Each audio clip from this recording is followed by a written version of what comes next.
రాజస్థాన్ జైపూర్ లో cockroach party వ్యవస్థాపకుడిపై దాడి జరిగింది. ప్రభుత్వానికి వ్యతిరేకంగా ఆందోళన చేస్తుండగా కొందరు దుండగులు అభిజిత్ దీప్కేపై దాడికి దిగారు. ఆయన చెంపపై కొట్టారు. అలాగే మూకమ్మడిగా దాడి చేశారు.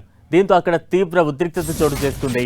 దాడి చేసిన వాళ్ళు బీజేపీ కార్యకర్తలంటూ ఆందోళనకారులు ఆరోపిస్తున్నారు. ఇలాంటి దాడులతో తమను భయపెట్టలేరంటూ ప్రకటించారు. ఇటు దీనిపై కేసు నమోదు చేసిన పోలీసులు దాడికి దిగింది ఎవరనే దానిపై దర్యాప్తు చేపట్టారు.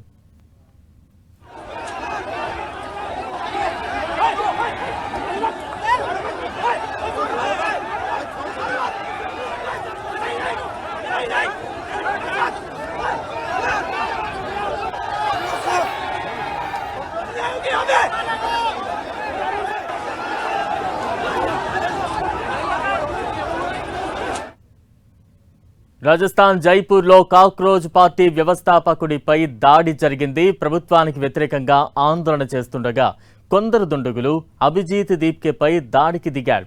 ఆయన చెంపపై కొట్టారు. అలాగే మూకమ్మడిగా దాడి చేశారు.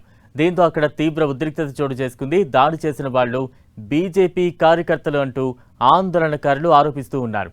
ఇలాంటి దాడులతో తమను భయపెట్టలేరంటూ ప్రకటించారు. ఇటు దీనిపై కేసు నమోదు చేసిన పోలీసులు దాడికి దిగింది ఎవరు అనే దానిపై దర్యాప్తును చేపట్టారు.